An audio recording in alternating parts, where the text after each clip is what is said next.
ಏನಿದು ಮುಕ್ತ ವ್ಯಾಪಾರ ಒಪ್ಪಂದ ಅನ್ನುವಂಥದ್ದು ಯಾಕೆ ಮದರ್ ಆಫ್ ಆಲ್ ಡೀಲ್ಸ್ ಅಂತ ಕರೀತಾರೆ ಇದನ್ನ ಅನ್ನುವಂಥದ್ರ ಡೀಟೇಲ್ ಆಗಿ ನೋಡ್ತಾ ಹೋಗೋಣ.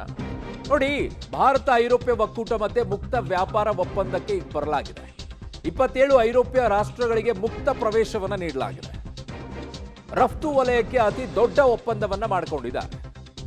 ಸುಮಾರು 6.4 ಲಕ್ಷ ಕೋಟಿ ರಫ್ತಿಗೆ ಸುಂಕ ಸೌಲಭ್ಯವನ್ನ ಕೊಡ್ತಾ ಇದೆ. ಭಾರತದ ರಫ್ತಿನ 99% ವಲಯಕ್ಕೆ ಪ್ರಾಧಾನ್ಯತೆ ಸಿಗ್ತಾ ಇದೆ.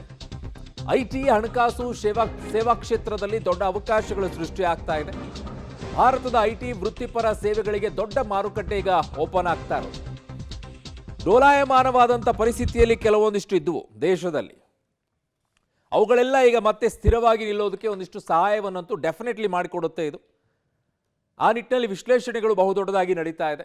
ಬಿಗ್ಗೆಸ್ಟ್, ಯಾಕಂದ್ರೆ 20 ವರ್ಷಗಳಿಂದ ನಡೀತಾ ಇದ್ದಂಥ ಮಾತುಕತೆ ಈಗ ಒಪ್ಪಂದಕ್ಕೆ ಬಂದು ತಲುಪಿಯೋದಕ್ಕೆ ಎಸ್ ಅನ್ನೋ ರೀತಿಯಲ್ಲಿ ಆಗಿ ತಲುಪಿದೆ ಅಂತಂದ್ರೆ ಈಗ ಆಗ್ತಾ ಇರುವಂಥ ಪ್ರಪಂಚದಲ್ಲಿರುವಂಥ ಬೆಳವಣಿಗೆಗೂ ಈಗ ಹೆಜ್ಜೆ ಇಡ್ತಾ ಇರುವಂಥ ರೀತಿಗೂ ಭಾರತ ಇನ್ನೊಂದು ರೀತಿಯಲ್ಲಿ ಕಾಣಿಸ್ತಾ ಇದೆ. ನೋಡೋಣ, ಯುರೋಪ್ ಜೊತೆಗೆ ಒಪ್ಪಂದ ಭಾರತಕ್ಕೆ ಏನು ಅನುಕೂಲ ಅನ್ನುವಂಥದ್ದನ್ನ. ರಫ್ತು ವಲಯಕ್ಕೆ ಅತಿ ದೊಡ್ಡ ಉತ್ತೇಜನ ಸಿಕ್ಕಂಗಾಗುತ್ತೆ ಈ ಮೂಲಕವಾಗಿ.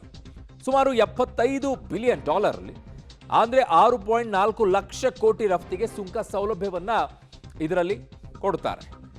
ಜವಳಿ, ಮುತ್ತು, ಚಪ್ಪಲಿ, ಸಾಗರ ಉತ್ಪನ್ನಗಳು, ಹವಳ, ಆಭರಣ, ಕರಕುಶಲ ವಸ್ತುಗಳಿಗೆ ದೊಡ್ಡ ಲಾಭ ಆಗುತ್ತೆ. ಭಾರತದ ರಫ್ತಿನ 99% ವಲಯಕ್ಕೆ ಪ್ರಾಧಾನ್ಯತೆ ಇದೆ. ಸೇವಾ ಕ್ಷೇತ್ರದಲ್ಲಿ ದೊಡ್ಡ ಅವಕಾಶಗಳು ಸೃಷ್ಟಿಯಾಗುತ್ತೆ. ಐಟಿ, ಹಣಕಾಸು, ಸೇವೆ, ಶಿಕ್ಷಣ ಕ್ಷೇತ್ರಗಳು. ಭಾರತದ ಐಟಿ ವೃತ್ತಿಪರ ಸೇವೆಗಳಿಗೆ ದೊಡ್ಡ ಮಾರುಕಟ್ಟೆ ಓಪನ್ ಆಗುತ್ತೆ. ವಿದ್ಯಾರ್ಥಿಗಳು, ವೃತ್ತಿಪರರು, ಕುಶಲಕರ್ಮಿಗಳಿಗೆ ಲಾಭ ಆಗುತ್ತೆ.